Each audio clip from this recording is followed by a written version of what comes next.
I'm going to dive into a question. Maybe it'll make me just ramble on a little further.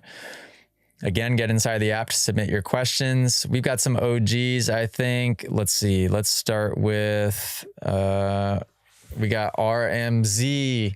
Okay, my question is, do you use Teflon tape like this to wrap around the handlebars? That way you don't have to keep it loose. It will spin if you have a crash and it hits. It won't break the levers. I keep it behind everything. That way you tape it on there, put that on, and it slips when you crash. Great question. Was that a question? Tech Tip Tuesday from RMZ. Shout out RMZ. He's got a awesome looking goatee. Yeah, actually that's what my mechanics do. So there's kind of two options. One, either just run your levers a little loose, so when you crash, they're not snapping and they actually will just move up and down. Not that loose, but a little bit. Or I still don't do them that tight. My mechanic Dan, I think, does maybe electrical tape or something underneath the clutch perch, the front brake perch, and I think that's it. But just so that if I crash, yes, my levers are in so far that you usually don't end up making contact with them anyway, but at least they just move and adjust before they will snap off. I remember maybe it was 2020 when I was racing for SGB. I like running stock levers because they feel the best to me.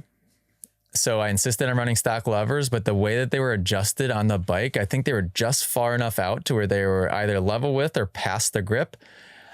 And there was like 2 or 3 races or 4 races in a row where I tipped over in a very important situation and my lever broke. It was in the vlogs. It was like one weekend, boom, lever breaks. Next weekend, lever breaks, out for that race. Lever breaks again, out for the race again.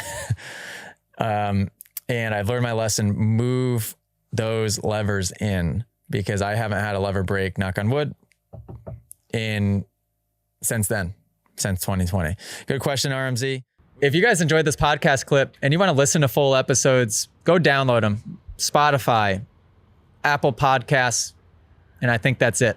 Go download them there. Give them a listen. If you want to watch full episodes, which I tell you what, it's even better to do that, go to club.themotoacademy.com, because Moto Academy subscribers inside of the app have exclusive access to watch the entire episodes. And not only that, the subscribers actually can send in their questions to be answered on the podcast as well. Club.themotoacademy.com. Go subscribe.